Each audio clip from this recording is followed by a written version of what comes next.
కొమరంభీం ఆసిఫాబాద్ జిల్లా మణిగూడ శివార్లో చిరుత సంచారం కలకలం రేపుతుంది. ఓ రైతు పొలంలో చిరుతపులి పాదముద్రలను గుర్తించి అటవీ శాఖ అధికారులకు తెలిపారు. గత 10 రోజులుగా సమీప ప్రాంతాల్లోని నీటి గుంతల్లో చిరుత నీరు తాగి వెళ్తున్నట్లు చెప్పారు రైతులు.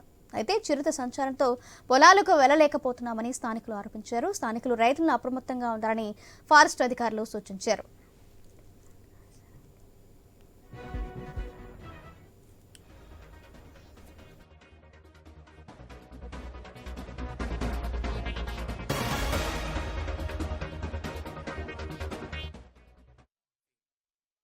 అడవి నుంచి రోజు వస్తుంది. ఇక్కడ వాటర్ సోర్స్ ఉంది కాబట్టి కుంటల నీళ్లు తాగుతుంది.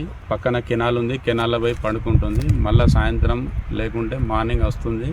ఇక్కడ రైతులు రావడానికి భయపడుతున్నారు. ఫారెస్ట్ అధికారులు దీని మీద ఏమైనా చర్య తీసుకొని చిరుత ఇటు రాకుండా నియంత్రించాలని కోరుకుంటున్నాం. కొమరంభీం ఆసిఫాబాద్ జిల్లా మణిగూడ శివార్లో చిరుత సంచారం కలకలం రేపుతుంది. దీనికి సంబంధించిన మరిన్ని డీటెయిల్స్ కరెస్పాండెంట్ శ్రీనివాస్ అందిస్తారు. శ్రీనివాస్,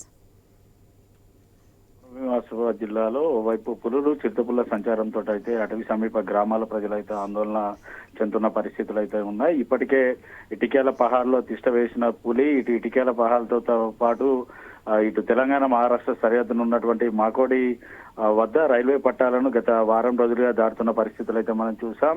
అంతేకాకుండా ఇటు బెజ్జూరు కవటాల మండలాల్లో కూడా పులుల సంచారంతో అయితే అటవీ సమీప గ్రామాల్లో ప్రజలు ఆందోళన చెందుతున్న క్రమంలో ఇప్పుడు గత వారం రోజులుగా ఇటు చిరుతపులి సంచారం నేపథ్యంలో అయితే గ్రామాల ప్రజలు అయితే బిక్కుబిక్కుమంటూ గడపాల్సిన పరిస్థితులు అయితే ఉన్నాయి. మాటేగాం వద్ద గత 2 రోజుల క్రితం చిరుతపులి సంచారము కనబడగా ఈ రోజు ఏదైతే ఆసిఫాబాద్ మండలంలో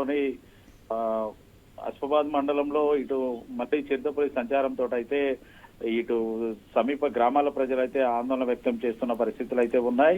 అయితే మాణిగూడ గ్రామ శివారులో నీటి కుంట కోసం తవ్వినటువంటి నీటి కుంట వద్దకు గత 4 రోజుల నుంచి కూడా చిరుతపులి రావడం, అక్కడ నీరు త్రాగుతూ సమీపాన ఉన్న కెనాల్ వైపు వెళ్తూ ఉండడంతో అయితే ఇటు సమీప గ్రామాల ప్రజలైతే ఆందోళన వ్యక్తం చేస్తున్నారు. ఈ రోజు ఉదయం పూట రైతు చేనులో ఇటు చిరుతపులి పాదముద్రలను గుర్తించడంతో అయితే అటవీ శాఖ అధికారులకు అయితే సమాచారం అందించారు. అక్కడికి చేరుకున్నటువంటి అటవీ శాఖ అధికారులు కూడా అవి చిరుతపులి ముద్రలుగానైతే ధృవీకరించిన పరిస్థితులు అయితే ఉన్నాయి. అయితే గత 4 రోజులుగా ఇదే ప్రాంతంలో చిరుతపులి సంచరిస్తున్నప్పుడు కూడా ప్రతిసారి తాము అటవీ శాఖ అధికారులకు చెప్తున్నప్పుడు కూడా వాళ్ళు కేవలం రావడం వెళ్ళడం తప్ప చిరుతను బంధించే ప్రయత్నాలు చేయడం లేదనేసి ఇటు గ్రామాల ప్రజలైతే ఆరోపణలు చేస్తున్నారు. ఓవైపు పూర్తిగా పంట చేతికొచ్చిన సమయం రైతు కూలీలు కూడా చిరుతపులి సంచారంతో పంట చేలలోకి రావాలంటే ఇబ్బంది పడుతున్నారు. గ్రామాల ప్రజలు కూడా పంట చేలలోకి వెళ్లాలంటే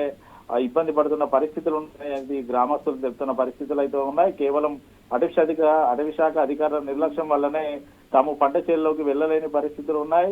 ఓవైపు ప్రతి ఏడాది ఇదే తంతు కొనసాగుతుంది. ఈ ఏడాది కూడా ఇటు పులులు సంచారంతో తాము ఇటు పంటలు నష్టపోవాల్సి వస్తుంది. ఖచ్చితంగా ఇప్పటికైనా అటవీ శాఖ అధికారులు చర్యలు తీసుకొని చిరుతపులిని బంధించాలంటూ కూడా గ్రామాల ప్రజలైతే డిమాండ్ చేస్తున్న పరిస్థితులు అయితే ఉన్నాయి. Right, thank you Srinivas.